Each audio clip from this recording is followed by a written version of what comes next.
Hello everyone. Today I am going to start your new chapter of Footprints Without Feet. Okay, Footprints Without Feet, the book name is, as I have told you, but the chapter name is same, Footprints Without Feet. The chapter is very innovative and very interesting chapter, and maybe you have heard this story before. Let's begin without wasting time. The two boys started in surprise at the fresh muddy imprints of a pair of bare feet. What was a barefooted man doing on the steps of a house in the middle of London, and where was the man? Listen, the chapter begins with this paragraph. Chapter की शुरुआत इस paragraph से होती है, but इस chapter के बारे में थोड़ा सा मैं आपको बताऊं. Okay, not at lengthy. The chapter tells you about a particular scientist whose name is Griffin, and Griffin undoubtedly had been discovering many drugs by which a man could be an invisible. ठीक है, वो इस तरह की drugs बना रहे थे Griffin, जो कि एक साइंटिस्ट थे. उस ड्रग्स की हेल्प से, उस ड्रग्स को जब आप स्वालो करें तो आप इनविजिबल हो जाएं. जब वो सर्च कर रहे थे, ये उस समय की बात है, तो फाइनली उन्होंने एक ऐसी ड्रग को बनाया और उस केमिकल को उन्होंने स्वालो किया, राइट, निगल लिया. और हुआ क्या, उस ड्रग्स के लेते ही, स्वालो करते ही वो गायब हो गए. और after becoming invisible, what happened at the same moment when Griffin wandered here and there and the footsteps were printed on the muddy floor, okay, and two boys stared those muddy footprints and how they followed, which type of effects were there, कैसे effects पड़े और किस तरह से उन दो लड़कों ने उनको फॉलो किया, उन फूड स्टेप्स को फॉलो किया. उन फूड स्टेप्स को तब तक वो फॉलो करते रहे जब तक कि फूड स्टेप्स थोड़े से हल्के ना पड़ जाएं. ओके, और फॉलो करते करते उनके क्या नतीजे निकले, क्या कंसिक्वेंसेस हुए, ग्रिफिन के साथ क्या हुआ. Let's begin. The two boys started in surprise at the fresh muddy imprint. जैसे ही दो लड़कों की नज़र कुछ ऐसे फुटप्रिंट्स पर पड़ी, और ऐसे फुटप्रिंट्स पर पड़ी जो कि फ्रेश थे. फ्रेश मीन्स अभी अभी ही मानो वो छपे थे और वो मडी थे, यानी कि कीचड़ से लथपथ थे. Of a pair of bare feet, लेकिन वो ऐसे फुटप्रिंट्स नहीं थे कि किसी ने स्लीपर पहन रखे हों, वो नंगे पाँव के फुटप्रिंट्स थे.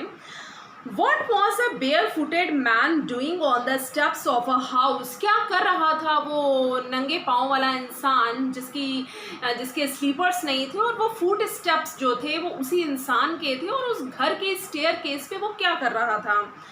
इन द मिडिल ऑफ लंडन, और वो भी लंदन के बीचों बीच. And where was the man, और वो आदमी अब कहाँ गया. As they gazed, a remarkable sight met their eyes. A fresh footmark appeared from nowhere. Okay, अब देखिए, जैसे ही उनकी निगाह पड़ी, जैसे ही उन्होंने बहुत टकटकी निगाह से उन फुटप्रिंट्स को देखा, a remarkable sight met their eyes. Okay, बहुत ही एक विशिष्ट टिप्पणी उनके दिमाग में आई कि कहीं ना कहीं इसमें कुछ डाउट तो है, ये कौन हो सकता है और कहाँ जा सकता है.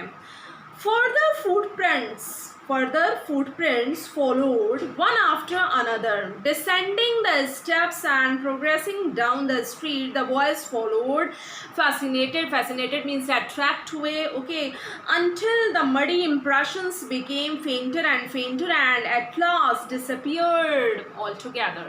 देखिए, वो दो लड़के उन फुट स्टेप्स को फॉलो करते ही गए, और जिस तरह से वो फुट स्टेप्स जो थे वो फेंट ना हो, मतलब जब तक कि वो फेंट नहीं हो गए, जब तक कि वो हल्के नहीं पड़ गए, तब तक वो फॉलो करते रहे, और वो इसका रिजल्ट देखना चाहते थे, ये फुटप्रिंट्स जो हैं ये किस रास्ते की ओर जा रहे हैं और किसके हैं.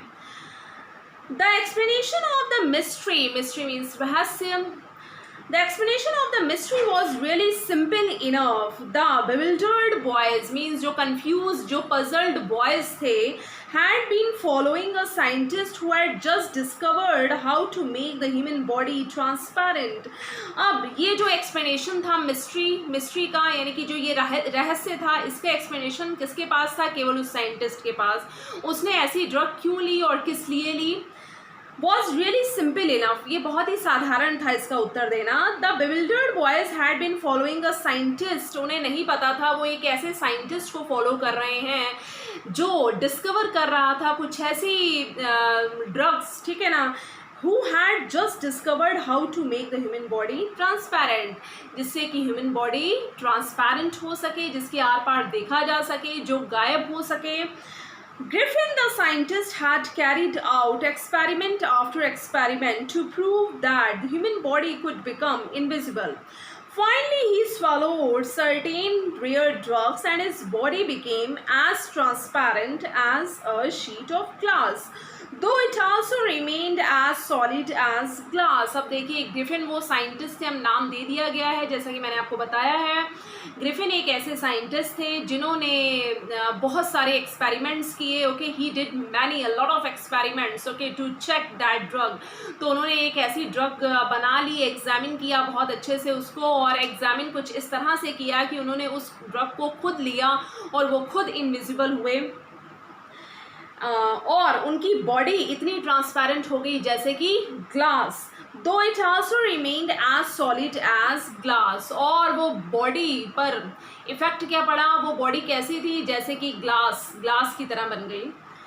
Brilliant scientist though he was, Griffin was rather a lawless person. Lawless means जो नियम कानूनों में बंधने वाले व्यक्ति नहीं थे. वो कुछ ऐसे व्यक्ति थे, वो कुछ ऐसे पर्सन थे who never followed rigid rules, okay, जिन्होंने कुछ भी नॉर्म्स को फॉलो नहीं किया. वो अपने ही माइंड सेट के अकॉर्डिंग चलते थे. वो लॉलेस पर्सन थे.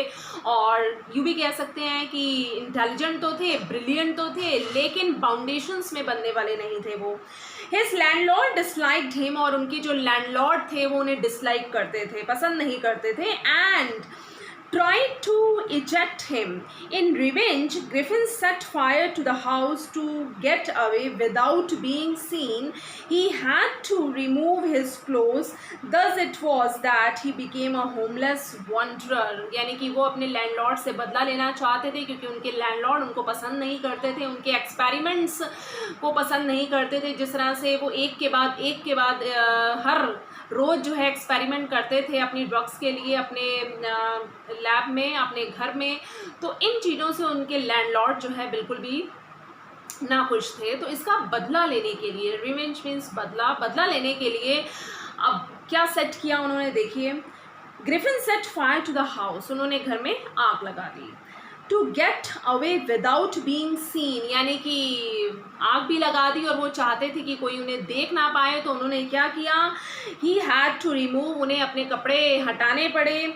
Thus it was that he became a homeless wanderer. इस तरह वो एक होमलेस, जिनका कोई घर नहीं था, वो इधर उधर घूमते ही रहे, वॉन्डरर रहे, विदाउट क्लोज, बिना क्लोज के, विदाउट मनी, बिना पैसे के, एंड क्वाइट इनविजिबल, और पूरी तरह से अदृश्य होकर घूम रहे थे वो होमलेस wanderer की तरह, right, until he happened to step in some mud and left footprints as he walked. और वो चलते ही रहे और चलकर कुछ ऐसे मडी एरिया की तरफ पहुँचे जहाँ पर उनके पैर उस मड में गए, और उस मड में जाते ही उनके फुटप्रिंट्स जो हैं वो पूरे रास्ते जो है प्रिंट होते रहे, छपते रहे, जिन फुटप्रिंट्स को उन दो लड़कों ने फॉलो किया, right.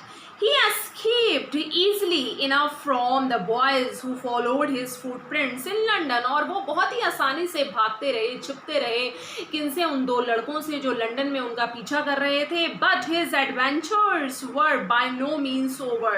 He had chosen a bad time of the year to wander about London without clothes. यानी कि कभी कभी ऐसा होता है कि समय हमारा साथ नहीं देता. तो कुछ इनके साथ भी ऐसा ही हुआ कि इनके एक्सपेरिमेंट का जो पीक था, पीक टाइम था, वो सही नहीं था.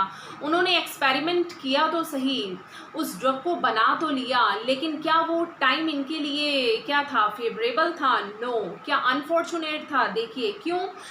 अ बैड टाइम, क्योंकि उन्होंने ये बुरा समय चुना अपने लिए, of the year to wander about, पूरे लंदन में घूमने के लिए, वो भी बिना क्लोथ्स के, और बिना क्लोथ्स के वो घूम रहे थे, लेकिन क्या मौसम उनके फेवर में था। इट वॉज मिड विंटर, कब की बात है ये, मिड विंटर की बात है। The air was bitterly cold and he would not do without clothes, और हवा इतनी ठंडी चल रही थी, मौसम इतना ठंडा था, तो इस मौसम में उनका बिना क्लोथ्स के रहना क्या पॉसिबल था। तो इससे बचने के लिए उन्होंने क्या किया, instead of walking about the streets, he decided to slip into a big London store for warmth। और लगातार चलते रहने के बाद और ठंड महसूस होने के बाद उन्होंने ये डिसाइड किया कि वो इस तरह से वॉन्डर नहीं करेंगे, एटलीस्ट वो कुछ समय के लिए, ठीक है ना। एक स्ट्रीट में वो जा ही रहे थे और उन्हें एक स्टोर रूम मिला और उस स्टोर रूम में वो रुके। तभी कहा है the streets he decided to slip into a big London store for warmth, किसके लिए, वार्मथ के लिए, उस ठंड से बचने के लिए। और उस स्टोर में एंटर होते ही ग्रिफिन के साथ अच्छा हुआ या बुरा, okay, will start in next video. Thank you.